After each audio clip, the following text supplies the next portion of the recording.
आत्मा और चेतना में क्या अंतर है? तो चेतना जो है सो वो आत्मा की शक्ति है। उसको ऐसे समझिए जैसे कि आग से निकलता है ना हीट और लाइट। आग की 2 शक्ति है, लाइट होता है और हीट होता है आग में। उसी तरह से आत्मा को आप आग समझिए और उससे जो निकलने वाली शक्ति है वो है चेतना।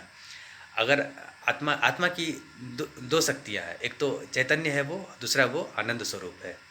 उसको सुख प्राप्त करने के लिए, सुखी होने के लिए, हैप्पी होने के लिए किसी दूसरे पे डिपेंडेंट रहने का ज़रूरत नहीं है।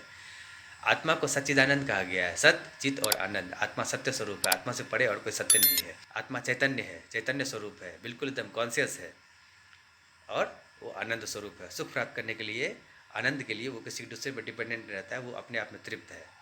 आत्मा स्वयं में ही तृप्त है। तो आत्मा जब स्वयं में तृप्त है तो फिर ये अतृप्त हो कैसे जाता है? तो यही तो संसार का खेल है ना, यही माया का खेल है। आत्मा स्वयं में तृप्त होते हुए भी अतृप्ति को स्वीकार करता है, शरीर और मन को स्वीकार करता है कि आत्मा जीवात्मा बन जाता है। इच्छा यानी दुख, अशांति, अशांति को स्वीकार करता है किसी दूसरे के पास जाकर के, किसी बाहरी वस्तु को लेकर के वो अपनी इच्छाओं को तृप्त करता है। थोड़ी देर के लिए जब इच्छा तृप्त होता है तो अपनी आत्मा का ही उसको सुख मिलता है। तो उसको लगता है किसी हम दूसरे से हमको सुख मिल रहा है। ऐसा नहीं है, सुख वो उसका अपना ही है और लेकिन वो दूसरे से प्राप्त कर रहा है। यही माया का खेल है, यही संसार का खेल है। जब तक खेलना अच्छा लगता है तब तक खेलिए, जब खेलना अच्छा नहीं लगता है तो फिर इस ज्ञान को प्राप्त करके अपने स्वरूप में पूर्ण रूप से स्थित हो जाइए। उसमें स्थित होने का जो दुख का सबसे बड़ा कारण है इच्छा है, उस इच्छा को नष्ट कीजिए पहले। ये इच्छा आपका ही स्वीकार किया हुआ है, आप खुद इसको पकड़ के रखें। जिस दिन आप छोड़ देंगे उस दिन छूट जाएगा। और माया में कोई ऐसा नहीं है, कोई माया कोई जैसे बाबा लोग बोलते हैं ना, माया पिशाचनी है, ये है वो है, फंसा के रखा है, जीव को फंसा लेता है।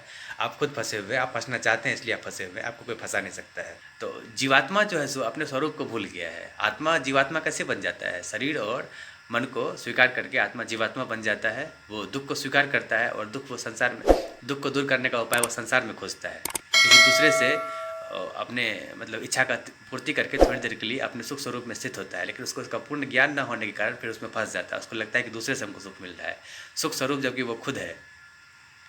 तो संसार का खेल यही है कि आत्मा जो है सो शरीर और मन को स्वीकार करके जीवात्मा बन जाता है, जीव बन जाता है और कुछ इच्छा यानी दुख, दुख को स्वीकार करके दुखी होता है और किसी दूसरे से सुख प्राप्त करके सुखी होता है। तो यही संसार का खेल है, यही माया का खेल है। ये ना अच्छा है ना खराब है, मज़ेदार है, खेलने में अच्छा लगता है, तभी तो इतना लोग खेल रहा है ना। और जो जो जो इस खेल से उब जाता है वो सभी अपने इच्छाओं को नष्ट करके अपने सच्चे स्वरूप में स्थित हो जाता है। फिर ना कोई खेल है, ना कुछ है, ना दुख है, ना सुख है, कुछ भी नहीं है। ना दुख रह जाता है, ना सुख रह जाता है, केवल रह जाता है आत्मा अपने आनंद स्वरूप में, अपने सत्य स्वरूप में स्थित हो जाता है। और ये भी कुछ लोग कहते हैं कि आत्मा जो है सो चैतन्य स्वरूप है तो वो सुप्त कैसे हो जाता है? अरे वो सुप्तता को स्वीकार करता है, अपने जो है सो शरीर और मन को स्वीकार करके वो सुप्तता को स्वीकार करता है, उसमें लीन होता है। इसलिए वो तो कुछ समय के लिए सुप्त, इसका कमजोरी भी कहें और इसका खूबसूरती भी कहें। अगर वो सुप्त नहीं होगा तो फिर माया का खेल होगा कैसे? फिर इतना सुंदर संसार बनेगा कैसे अगर आत्मा संसार में नहीं आता है? तो जब मुक्त होना चाहता है तो इस ज्ञान से, ये ज्ञान प्राप्त करके वो मुक्त हो जाता है फिर। तो कॉन्शियसनेस जो है, चेतना को कॉन्शियसनेस कहेंगे। कॉन्शियसनेस आत्मा नहीं है। कॉन्शियसनेस, अवेयरनेस, ये सब जो है सो चेतना का है, अंग्रेजी टर्म है। लेकिन इंग्लिश में जो है सो आत्मा का कोई शब्द नहीं है, इसलिए किसी तरह से बोल देते हैं ट्रू सेल्फ।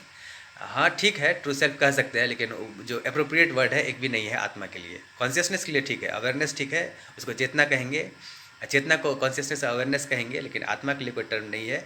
और चेतना और आत्मा एक नहीं है। चेतना जो है आत्मा की शक्ति है, वैसे ही जैसे हीट और लाइट आग की शक्ति है, वो आग नहीं है, वो दोनों में अंतर है। आत्मा से चेतना निकलता है, चेतना से आत्मा नहीं है, आत्मा से चेतना है।